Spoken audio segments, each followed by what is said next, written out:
오늘 사울의 회심 두 번째 시간입니다. 지난주에 앞에 그 다메섹 도상에서 주님의 음성을 듣고 회심하는 그러한 장면을 말씀을 드렸고요. 오늘은 그 이후에 있는 이야기들을 말씀하고자 합니다. 사울은 상당히 그 기독교에 대한 반감이 컸어요. 반감이 컸던 이유를 지난주에 말씀드렸습니다. 그는 율법에 열심히 있는 사람이고 바리새인으로서 공회원으로서 그가 율법과 하나님의 말씀에 어긋난 것을 정말 싫어하는 사람이었는데 예수님께서 십자가에 나무에 달렸다는 그 사건을 도저히 그는 받아들일 수 없었어요. 그래서 기독교인들을 또 비판하는데 앞장서서 그렇게 행했던 그러한 모습. 그래서 스데반이 죽을 때에도 그 옆에서 그 증인으로 함께 참여했고 또 그 돌을 던지는 사람들이 벗어놓은 옷을 이렇게 맡아서 이렇게 가지고 있는 그러한 이제 장면이 성경에서 나옵니다. 어쨌든 그러한 모습에 이 열심은 더 뜨거워져서 이 다메섹 상당히 예루살렘으로부터 먼 거리에 있는 이방의 지역임에도 불구하고 그곳에 유대인들이 많이 살고 그 가운데 유대인들 가운데 또 기독교인들이 많다라는 소식을 듣고 그들을 잡아다가 그들을 공회에 넘기기 위해서 체포권을 대제사장한테 체포권을 받아서 그래서 이제 다메섹으로 가게 된 겁니다. 이 소식은 이미 이 다메섹에 있는 성도들에게도 유대인들에게도 다 알려져 있는 상황이었어요. 그래서 그 사울은 이제 그곳을 향하여서 다메섹으로 가는 그 길가에서 강한 빛 가운데 예수님의 음성을 듣고 그렇죠? 누구십니까? 주여 누구십니까? 할 때에 주님 뭐라고 그러셔요? 내가 핍박하는 예수다. 그러면서 그 음성을 듣는 순간 그는 거기서 무너지는 겁니다. 마음이 무너지고 예수가 진짜였구나. 내가 그렇게 부인하고 내가 거짓이라고 외쳤던 그 예수가 진짜구나. 지금 그 예수님이 바로 나에게 나타나셨잖아요. 물론 그 음성은 다른 사람은 못 들었어요. 다른 사람들은 그 빛은 보았어도 그러한 이제 음성은 못 들었던 거예요. 그들이 들었던 것은 그러니까 사울의 음성만을 들었던 겁니다. 그래서 그 가운데 예수님을 만나고 그런데 그 강한 빛에 어떻게 해요? 눈이 멀었어요. 눈이 멀어서 앞을 볼 수 없어서 사람들이 그를 데리고 그 성으로 들어갑니다. 다메섹으로 바로 예수님께서 말씀하신 그대로 들어간 거예요. 그리고 나서 그곳에서 며칠 동안을 3일 동안을 그러니까 3일 동안을 먹지도 또 마시지도 않고 기도하면서 그렇게 금식하며 보내고 있습니다. 그가 그 기간 동안 기도하면서 어떤 기도를 했을까요? 그동안에 자신이 잘못했던 것에 대한 회개의 기도, 그리고 이제로 주님을 위해서 어떻게 살 거에 대한 그러한 각오의 그런 기도가 계속되었을 겁니다. 그가 기도했다라는 것은 예수님께서 말씀하실 때 아나니아에게 말씀하실 때 뭐라고 얘기하셔요? 일어나 직가라 하는 거리로 가서 유다 집에서 5 사람 사울이라 하는 사람을 찾으라. 그가 기도하는 중이라. 이렇게 이야기하고 있어요. 그러니까 기도하고 있었던 게 맞아요. 기도하는데 어떤 그런 회개, 자신의 모든 죄를 두고 회개하면서 하나님과 예수님과의 어떤 깊은 영적 교제를 나누고 있었던 그런 상황이었습니다. 자, 그런데 이제 사울은 그렇게 하고 있습니다. 그런데 이 사울을 이제 그냥 하나님께서 고쳐주시고 그냥 그를 이제 복음의 전도자로 그냥 바로 세운 게 아니에요. 절차가 있었습니다. 어떤 절차가 있었냐면 그 다메섹에 있는 유대인들 가운데에 한 아나니아라는 사람이 있었습니다. 이 사람은 누구냐? 예수님의 제자. 다시 말해서 성도였습니다. 이 사도행전에서 제자란 말을 쓸 때는 사도들만을 쓰는 건 아닙니다. 예수님을 믿는 성도들을 다 제자라고 지칭하고 있어요. 누가의 그런 어떤 이 언어의 습관 중에 하나인데, 그래서 이 제자라는 말을 통해서 이 아나니아는 예수님을 믿는 사람이에요. 예수님을 믿는 사람인데 그는 어떠한 사람이냐? 그가 많은 사람들한테 유대인들한테 또한 존경받고 칭찬받는 그런 사람이었어요. 그가 그랬던 이유가 9장 그 10절 말씀을 보면 뭐라고 합니까? 그때에 다메섹에 아나니아라 하는 제자가 있더니 주께서 환상 중에 불러 이르되 아나니아야 하시거늘 대답하되 주여 여기 있나이다 이렇게 얘기했어요. 근데 그 사람은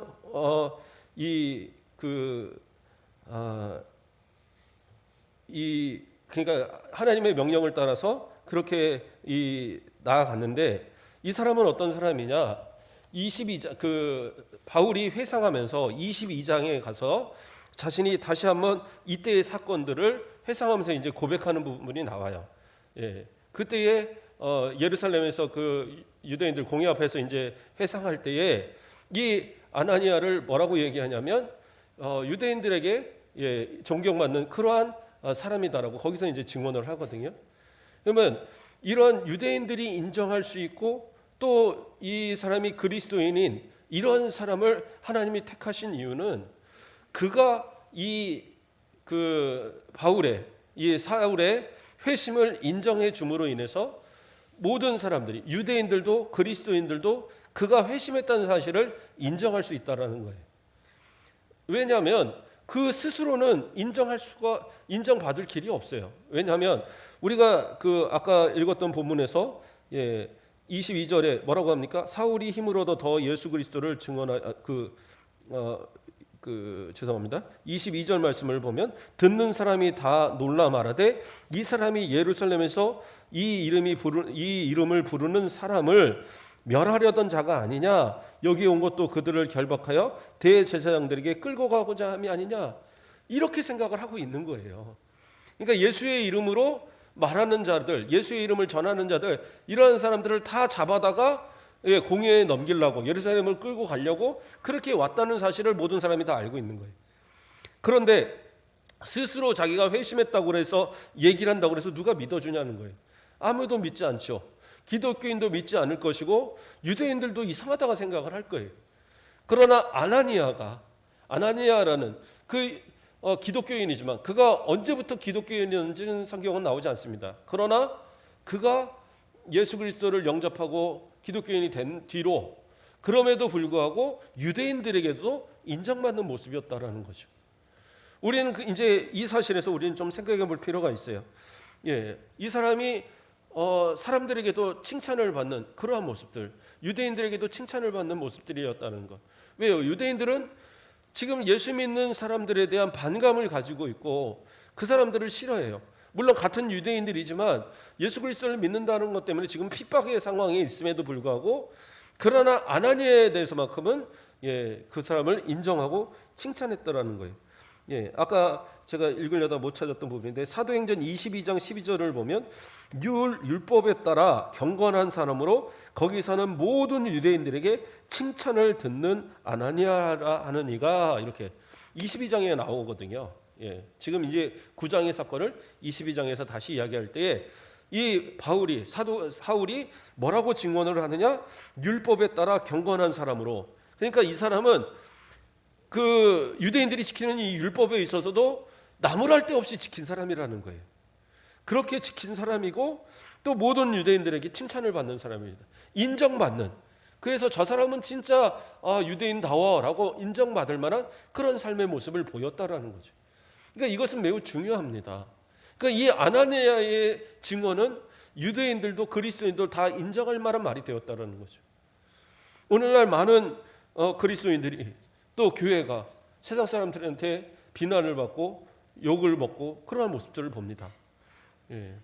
우리가 그냥 대놓고 우리한테 욕하는 사람이 별로 없어서 그렇지 뭐 인터넷이나 이런 데서 이렇게 떠오르는 거 보면 완전히 뭐 교회를 향하여 아주 몰지각한 그런 말들을 막 쏟아냅니다. 그런데 문제는 그러한 사람들이 교회를 아예 모르는 사람들이냐? 대부분 그렇지 않아요. 교회를 다녔던 사람들이고 교회를 어느 정도 아는 사람이고 가족 가운데 또는 아는 사람들 가운데 교회를 다니는 사람들이 있는 사람들이에요. 그래서 어느 정도 알기 때문에 더 욕을 합니다. 그런데 교회 자체가 문제냐? 그렇진 않다라는 거죠. 뭐예요? 성도들의 삶의 모습이 그들 보기에 인정할 수 없는 그런 모습이 되는 거예요. 그러니까 한 사람의 실수, 한 사람의 잘못, 이것이 모이니까 그것이 전체적으로 교회를 향하여서 욕하는 그러한 원인이 되는 그런 모습이다라는. 기독교인들에 있어서 우리가 뭐 큰 잘못을 합니까? 우리가 뭐 잘못한 거 없는데요. 우리가 뭐 어디 가서 훔친 것도 아니고 누구를 가서 해코지한 것도 아니고 그런데 왜 그렇습니까? 그러나 그 삶의 어떤 부분들이 어떤 사람한테 상처가 될 수도 있었고 어떤 사람들한테는 비방의 거리가 될 만한 것들이 있었다라는 거죠. 그렇기 때문에 우리는 어떻게 해요? 이 아나니아의 모습처럼 세상 사람들 보기에도 인정할 만한 모습들이, 칭찬할 만한 모습들이 되어져야 되는 거예요. 초대교회에서도 그랬잖아요. 날마다 그들이 모여서 함께 먹고 또 구제하고 이런 일로 인해서 많은 사람들한테 칭송을 받았거든요. 그러니까 우리 그리스도인들은 좀 그러한 모습들을 가져야지 이게 올바른 모습들인 거예요. 아주 작은 사소한 것에부터 좀 출발해 보는 것, 그런 게 좋을 것 같아요. 큰 건 아니라도 작은 것부터 할 수 있잖아요. 저는 뭐 그냥 제가 제 얘기를 좀 많이 하는데 제가 자랑하는 게 아닙니다. 그냥 이렇게 실천을 해보자 이런 얘기지. 목사님 맨날 지 자랑만 해 그러면은 제가 이런 얘기를 못 하는데, 예전에 어느 날 하여튼 식당을 교회에서 간 적이 있어요. 그런데 자주 가는 식당이었는데 그 식당 주인분이 저한테 그러더라고요. 역시 목사님은 달라요 그러더라고요. 음식을 놓으면서. 그래서 깜짝 놀라요. 왜 그러세요? 그랬더니 하는 얘기가 음식을 내려놓을 때마다 제가 감사합니다 하더라는 거예요. 음식을 이제 몇 번 갖고 오잖아요. 몇 번 갖고 오는데 갖고 올 때마다 감사합니다 하더라는 거예요. 그래서 역시 목사님은 틀리구나 생각을 했대요. 그 말을 딱 듣고 나니까 저는 무의식중에 하는 얘기, 이게 습관적으로 나오는 건데 이걸 다 지켜보고 있었구나. 매번 그 식당을 뭐 자주 가는 건 아니지만 그래도 뭐 몇 달에 한 번 가는 식당인데 좀 이제 큰 식당이라서, 그런데 그걸 기억하고 있었더라고요. 그러면서 목사님은 다르네요라는 말을 하는데 제가 거기서 좀 충격을 받았어요. 사람들이 이런 사소한 거를 보고 있구나. 제가 그 다음부터는 의식적으로, 그전엔 무의식적이었지만 지금은 의식적으로 감사합니다 합니다. 물을 갖다 줘도 감사합니다. 음식을 갖다 주고 혹시 뭐 음식을 더 갖다 주고 뭐 하든 간에 그 내려놓는 딱 순간에 감사합니다 해요. 근데 왜 그러냐? 내가 그리스도인들을 걸 알았을 때 그리스도인들은 감사합니다라는 말을 하는구나. 이거를 좀 보여주고 싶더라고요. 그래서 이러한 어떤 노력들을 저도 하는 겁니다. 제가 뭐 크게 뭐 한다 이거 아니에요. 뭐 제가 목사님이 무슨 아주 뭐 의로운 일을 하고 무슨 도둑을 때려잡고 뭐 이런 거 저는 못합니다. 그러나 그런 사소한 것에부터 한번 해보자는 거죠. 어떤 분은 그러더라고요. 예전에 양복점 하시는 분을 한번 찾아가서 뭔가 차 한 잔을 할 기회가 있었는데, 그런데 그분이 그런 얘기를 하더라고요. 나도 장사를 하지만 기독교인들이 제일 상대하기가 힘들다라는 거예요. 일반적인 사람들은 그냥 좀 대충 이렇게 하고 나면 됐습니다 하고 가는데, 아주 그냥 여기 뭐 조그만 꼬투리까지 작업하면서 뭐에 실밥 하나가 조금 어떻게 된 거 이런 것까지도 다 찾아내면, 안감에 이런 것까지 다 찾아내면서 하는 뭐라고 잔소리하고 또 이 트집을 잡는 그러한 사람들이 다 기독교인이더라는 거예요. 그러니까 주변의 다른 상인들이 도대체 기독교인들 진짜 장사 못하겠다 이런 얘기 하면 할 말이 없대요. 그게 사실이니까. 그래서 저도 장사하는 거 이렇게 어디 가면 깎고 그러는 거 되게 좋아했거든요. 제가 어려서는 깎는 거 되게 좋아했습니다. 전 잘 깎아요. 물건 같은 거 사고 그러면 이거 깎아주세요. 그러면 왜 이렇게 하고 되게 그런 거 재밌어하고 하는데, 저희 어머니가 언젠가 저한테 경고를 하더라고요. 너 기독교인이 그러면 다 욕먹는다. 그러지 마라. 왜 깎냐? 어머니도 장사를 해보셨거든요. 장사할 때 하나 더 뺏어가면 그게 얼마나 손해인데 그냥 주면 몰라도 억지로 그러지 마라. 깎지 마라. 막 그러더라고요. 그런데 이제 어느 순간 저도 생각해 보니까 그게 맞다고 생각이 들더라고요. 내가 그거 하나 덜 먹으면 되는데 굳이 하나 더 달라고 뺏을 필요도 없고, 내가 그 조금 깎는다고 그거 뭐 동전 하나 얼마 1,000원짜리 하나 깎는다고 그거 가지고 내가 큰 부자가 되는 것도 아닌데, 그래서 어느 순간부터는 내가 하지 않아요. 지금은 그냥 됐다고 합니다. 그만큼 됐습니다. 그런데 오히려 그냥 됐다고 하니까 더 줘요. 예. 예, 그런 것도 괜찮겠더라고요. 굳이 그리스도인들이 그 사소한 것에 있어서 욕먹을 이유가 없어요.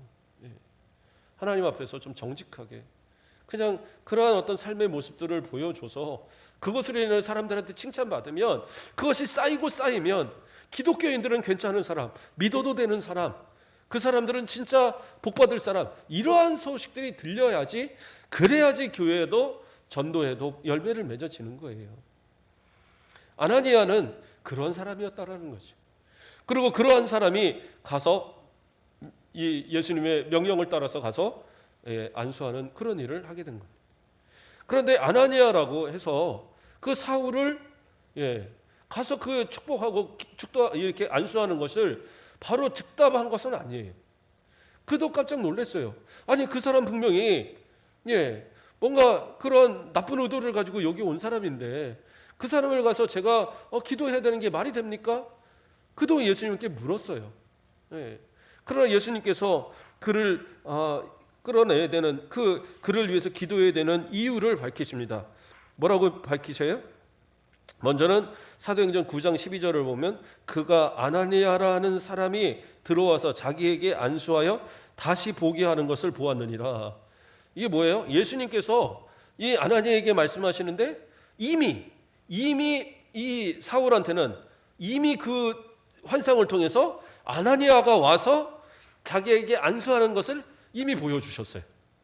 아니 아나니아는 아직 자기가 허락도 안 했는데, 그러니까 알겠습니다 그런 순종도 안 했는데 먼저 하나님께서 보여주신 거예요. 이건 뭐예요? 이 아나니아가 순종할 거리라는 사실을 예수님이 이미 아신 거죠. 그러니까 아셨으니까 시키는 거지, 그 사람이 하지 못할 것인데 불순종할 건데 시키는 건 아니신 거예요. 그러나 이 아나니아에게도 똑바로 그 사람에 대해서 설명을 합니다. 이 사람은 왜 이 사람한테 가서 안수해야 되느냐? 그 15절에서 16절에 그 중간절에 뭐라고 합니까? 가라. 이 사람은 내 이름을 이방인과 임금들과 이스라엘 자손들에게 전하기 위하여 택한 나의 그릇이다. 그가 내 이름을 위하여 얼마나 고난을 받아야 할 것을 내가 그에게 보이리라. 이렇게 이야기하고 있어요. 그러니까 이 사람은 특별하게 복음을 위해서 준비된 사람이다. 나의 그릇이다. 그러니까 어떻게 해요? 가서 안수해라. 그 말에 아나니아는 더 이상 두말하지 않고 가서 복음을 그에게 가서 안수를 합니다. 그런데 여기서 뭐라고 표현합니까? 이방인과 그렇죠? 임금들과 이스라엘 자손을 위해서 그렇게 세워진 종. 그러니까 이 사울은 하나님이 보시기에, 예수님이 보시기에 가장 적합한 복음 전도자였던 거예요. 그는 로마의 시민권을 갖고 있었습니다. 로마의 시민권을 갖고 있기 때문에 어느 지역에 들어가서도 자유롭게 복음을 전할 수 있었어요. 그렇죠? 마게도니아 지역이나 이런 데서도 막 이렇게 핍박을 받았을 때도, 감옥에 갇혔을 때도 그들이 이제 와서 뭐라고 하니까 딱 그 내밀잖아요. 나 로마 시민권 가진 사람이야 하니까 그들이 어떻게 해요? 바로 두려워서 꼼짝 못하는 그런 상황이 벌어지잖아요. 물론 그 로마 시민권을 자주 사용하지는 않았습니다. 그것을 인해서 오히려 방해가 될까봐 그는 정말 복음을 위해서만 했는데 어쩔 수 없는 상황에서 그것을 드러내긴 했어요. 그래서 이방인들에게 자유롭게 가서 복음을 전할 수 있는 그러한 어떤 자격을 가진 사람이 누구예요? 이 바울이었고, 이 사울이었고, 이 사람이 또한 그렇게 해서 이방인의 지역을 도는 이방인의 사도로서 1차, 2차, 3차 전도 여행을 하면서 그 소아시아와 또 그 마게도냐와 그 아가야 지방의 이 모든 교회들을, 또 1차 그 로마 투옥 이후에는 그레데라든가 그렇죠? 저 사바나까지 복음을 위해서, 이방 지역의 복음을 위해서 정말 목숨을 다해서 전했던 사람이 바로 이 바울이었고, 어떻게 보면 이 바울의 전도로 인해서 전 세계의 복음이 전파되는데 가장 큰 역할을 했던 이 사람이 바로 이 사도 바울, 바로 이 사울이었다는 사실이죠. 그렇기 때문에 이방인의 전도를 위해서 예수님이 준비한 그릇이라는 것이 맞아요. 그리고 두 번째는 뭡니까? 임금들. 이건 단순히 임금이라기보다는 모든 권력자들을 얘기하는 겁니다. 다른 사도들은 물론 담대하게 공회 앞에서도 예수님을 증거하고 다 했지만, 그러나 이 바울만큼 담대하게 외쳤던 사람은 못 되는 것 같아요. 바울은요, 이 팔레스타인 지역을 다스리던 아그리파 왕 앞에서도 담대하게 복음을 전했고, 유대 지역을 통치하는 그 총독 베스도 앞에서도 담대하게 복음을 전했습니다. 심지어 뭐라고 얘기냐면 베스도가 저 사람 미쳤다라고 그랬어요. 저 사람 복음에 미친 사람이다라고. 그 정도의 소리를 들을 정도로 그 통치자들 앞에서 담대하게 복음을 외쳤고, 로마의 감옥에 갇혀서도 그는 그 간수들과 이 군병들과 또 그 지도자들 앞에서 담대하게 복음을 전했었거든요. 그러한 이 담대함, 이러한 복음의 역사를 누가 가장 적합한 인물이 바로 이 사도 바울이었다는 사실이죠. 또 하나 뭐라고 나옵니까? 이스라엘 자손들. 그러면 이스라엘 자손들, 아니 이방인의 사도였는데 뭐 이스라엘 자손들이 또 대상이 됩니까? 그게 아니라 바울은 곳곳에, 이 사도 바울은 곳곳에 지역에 갈 때마다 회당에서 복음을 전했어요. 1차적으로는. 왜요? 당연히 그들에게 있어서 핍박당할 걸 알아요. 유대인들에게 복음을 전하는 순간 그들이 당장에 핍박하고 그들이 당장에 덤벼오고 하는 그러한 일들이 일어날 걸 알고 있지만, 그러나 바울의 생각 속에 가장 1차적으로 복음을 받아야 할 대상은 유대인이라는 사실을 그는 결코 잊지 않았어요. 그래서 항상 유대인들에 대한 복음의 그런 어떤 열정과 그들을 변화시키고자 하는 그런 어떤 계획들이 항상 있었고, 그것을 하나님 앞에 항상 기도했던 그러한 모습이 이 여러 서신에도 곳곳에 나타나거든요. 그래서 이러한 모든 종합적인 것들을 다 이룰 수 있는 그러한 준비된 그릇이 누구냐? 바로 이 바울이었다는 거죠. 그래서 예수님께서 택하신 거라는 거예요. 아나니아에게 그걸 말씀하시는 겁니다. 그래서 이 특별하게 준비된 이 그릇, 내가 강권적으로 불러서 내 종 삼을 거니까 너는 가서 안수해라. 그래서 굳이 하나님께서, 그냥 예수님께서 그냥 그 눈 고쳐주시면 되고 그냥 바로 나가서 복음 전하게 하면 되는데, 이 아나니아를 굳이 갖다 보내심으로 인해서 확실한 증거, 이가 회심하였다는 확실한 증거가 되게 해서 모든 사람이 믿을 수 있도록 그렇게 해줬던 거죠. 그래서 이는 어떻게 됩니까? 안수를 받고, 그리고 나서 눈이 열려졌어요. 그러고 나서 음식을 먹고, 그러고 나서 이 사람이 강건해지니까, 그렇죠? 19절에 음식을 먹으며 강건하여졌더라. 그리고 어떻게 해요? 즉시 나아가서 사울이 다메섹에 있는 제자들과 함께 며칠이 있을 때 즉시로 각 회당에서 예수가 하나님의 아들이심을 전파하니. 그러니까 이제까지 부인하고 이제까지 핍박하고 이제까지 막 그랬는데, 이 사람이 다메섹에 들어가서 며칠이 있는 사이에 이 사람이 이제 확 변해갖고 갑자기 가서 회당에 가서 복음을 전하기 시작하는 거예요. 원래 회당에 가서 뭐예요? 뭡니까? 체포권을 보여주고 그 회당장의 도움을 받아서 이스라엘 그 유대인들, 믿는 유대인들을, 기독교인 유대인들을 색출하러 가야 되는데, 그 회당에 와서 이 사람이 예수님을 전하기 시작하는 거예요. 그러니까 사람들이 어떻게 합니까? 다들 당황하는 거예요. 당황해서 아니 이거 어떻게 된 거지? 어떻게 됐을까? 그래서 22절에 뭐라고 그래요? 사울이 힘을 얻어 예수를 그리스도라 증언하여 다메섹에 사는 유대인들을 당혹하게 하니라.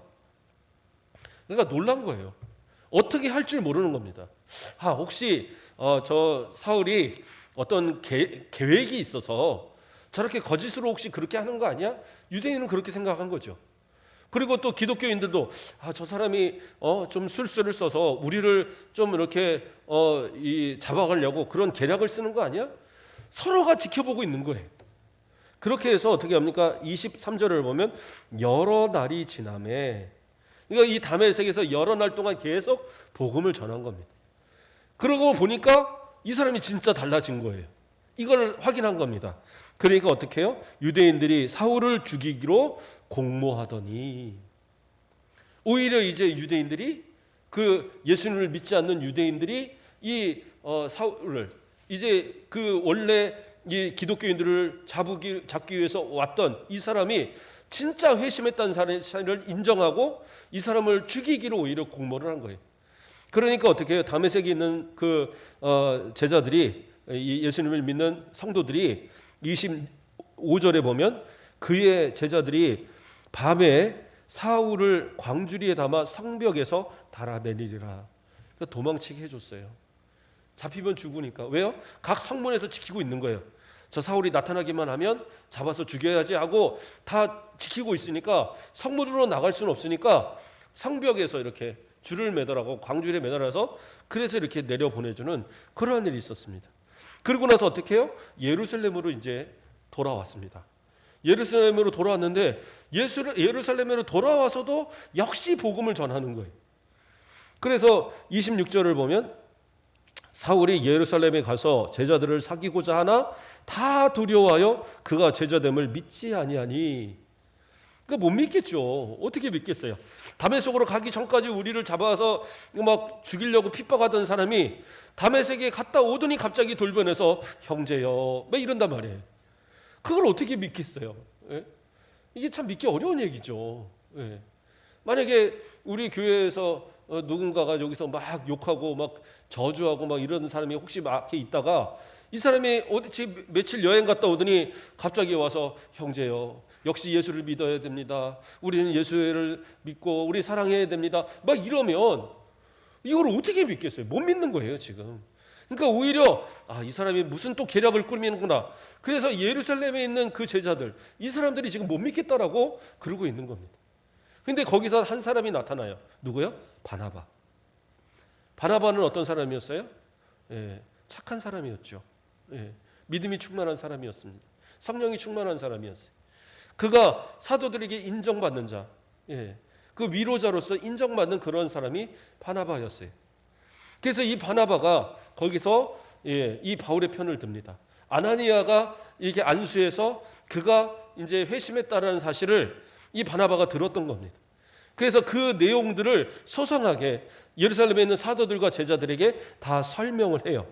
그래서 27절을 보면 바나바가 데리고 사도들에게 가서 그가 길에서 어떻게 주를 보았는지와 주께서 그에게 말씀하신 일과 다메섹에서 그가 어떻게 예수의 이름으로 담대히 말하였는지를 전하니라.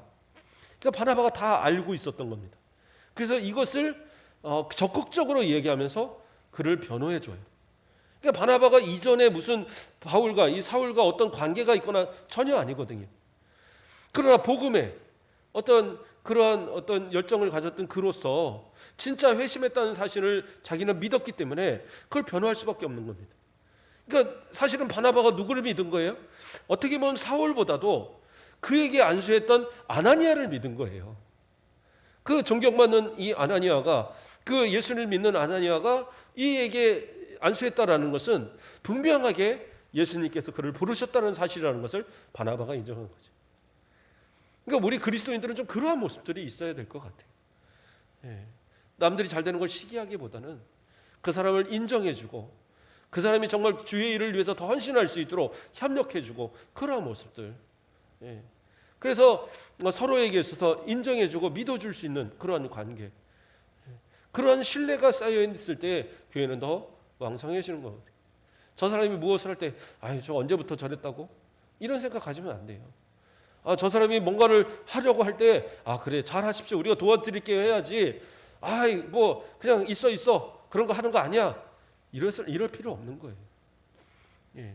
열심을 가지고 뭔가 초신자들 또 신앙에 새롭게 뜨거움을 가진 자들이 은혜 받고 뭔가를 하려고 하면 자꾸 도와주셔요. 우리도 옛날에 다 해본 거야. 기도도 했고, 우리도 찬양도 했고, 뭐 다 해봤던 거야. 전도도 난 열심히 해봤어. 그런데 그렇게 막 열심히 할 거 아니더라고. 이러지 마세요. 내가 못한다고 해서 안 되는 게 아니에요. 예, 누군가가 열심을 내고자 하면, 그가 초신자든, 그가 뭐 이제 막 어떤 뭔가를 배운 사람이든 하고자 하면 도와주는 거예요. 하라고. 하겠다는데 왜 안 도와줍니까? 옆에서 따라가 준경하면 되는데. 그게 중요한 것 같아요. 제가 예전에 어떤 친구가 저한테 그런 얘기를 했거든요. 예, 실제로.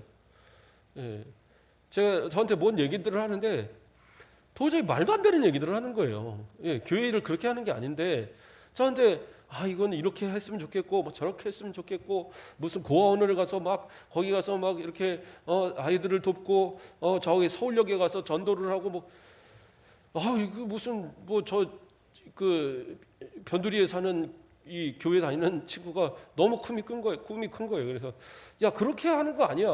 근데 교회도 얼마 안 나온 한 1년밖에 안 된 친구가 그런 얘기를 하고 있는 거예요.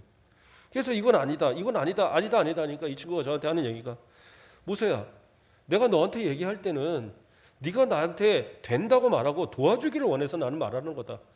그런데 네가 나는 말할 때마다 안 된다 하니까 내가 참 실망이 된다는 얘기를 하더라고요.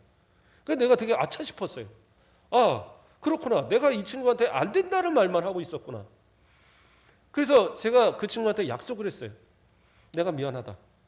앞으로 네가 뭔가를 하겠다면 내가 너의 머리가 되겠다. 내가 도와주겠다. 내가 다 계획을 해줄 것이고, 내가 사람을 모아줄 것이고, 내가 다 하겠다. 그래, 같이 하자. 근데 그 당시에 상당히 많은 일을 했습니다.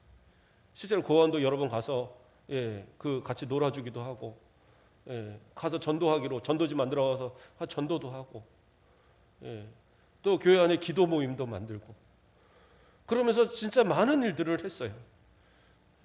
그때를 기억하는 청년들이 지금도 이제 후배들이나 이런 청년들 그런 때를 기억을 합니다. 참 그때가 너무 행복했다. 근데 그게 되더라고요. 안 되는 게 아니라 되는데 내가 안 된다고 하니까 안 되는 거였던 거예요. 우리 성도들, 한 짝으면 되는 거예요. 또한 앞장서서 일하시는 것도 중요하고, 또 옆에서 협력하는 것도 중요하고, 그래서 아무리 어려운 때라도 우리는 할 수 있어요. 우리 아까 박영근 집사님 결혼하고 이곳에서 아이 낳고 이걸 위해서 기도한다. 그럼 이제 결혼특별위원회 위원장으로 우리 박영근 집사님을 세워서 여기 저기 중매 좀 하시고, 참 좋은 것 같아요. 그 괜찮은 생각인 것 같습니다. 저도 이제 앞으로 그렇게 기도를 해야 될 것 같아요. 이 안에서 기도해갖고 이제 기도해서 이제 결혼해서 여기서 아기 낳고 한 3명씩 막 나게 해갖고 막 늘려보자고요. 저도 3명 낳는데 지금 또 낳기는 너무 늦었고, 좀 이제 빨리 우리 주영 선생님 장가 보내갖고 좀 한 3명 좀 낳게 해갖고, 좀 이렇게 그러면 한 10년 안에 애들이 이제 확 늘어나는 거잖아요. 그 방법을, 좋은 생각을 한번 추진해 보려 합니다. 자, 어쨌든 간에 뭔가를 하겠다고 하는 것에 있어서 협력하는 것, 그게 바나바의 모습이었고, 바나바는 결국엔 어떤 일을 합니까? 나중에 여기서도 예루살렘에서도 또 사람들이 가마리 회당에서 막 이 복음을 전하니까 특히 헬라파 유대인들이 이 바울을 죽이려고 했어요. 그러니까 어떻게 해요? 제자들이 그를 도망가게 하니까 가이사랴를 경유해서 자신의 본 고향 다소로 갑니다. 그래서 다소에서 상당한 기간을 보냈는데, 그때에 나중에 안디옥으로 누가 바나바가 파송을 받거든요. 파송을 가서 그곳에서 목사님으로 가는데, 이 바나바가 그곳에 있어서 자신이 그곳을 이렇게 하는 것과 더불어서 그 바울을 기억해서, 이 사울을 기억해서 다소까지 가서 그를 데려옵니다. 데려와서 함께 그 안디옥에서 목회를 하는 그런 일을 해요. 그래서 이 바나바의 역할이 정말 중요하고, 더 나아가서는 1차 전도 여행을 함께 전도를 했잖아요. 물론 2차 때는 마가의 사건 때문에 서로 나눠지긴 했지만, 마찬가지로 그도 끝까지 복음을 전하면서 마지막에 순교했다는 사실을 전에 제가 말씀을 드렸었어요. 이런 것처럼 바나바의 역할은 상당히 컸어요. 그리고 이제 이 사울은 이제 다소로 내려갔습니다. 다소로 가서 시간을 보내게 되는데, 다소에서도 그냥 보낸 것은 아닙니다. 그 학자들은 거기서 다소에서 바로 예수님과의 영적인 교제가 그 안에서 이루어졌을 것으로 봐요.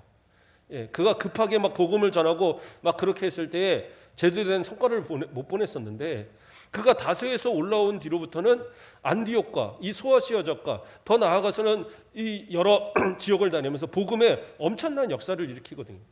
그랬던 이유가 뭐냐면, 다소에서 그가 하나님과의 예수 그리스도의 영적 교제를 나누면서 많은 부분을 이렇게 배워왔던 그런 모습들을 보게 되는 겁니다.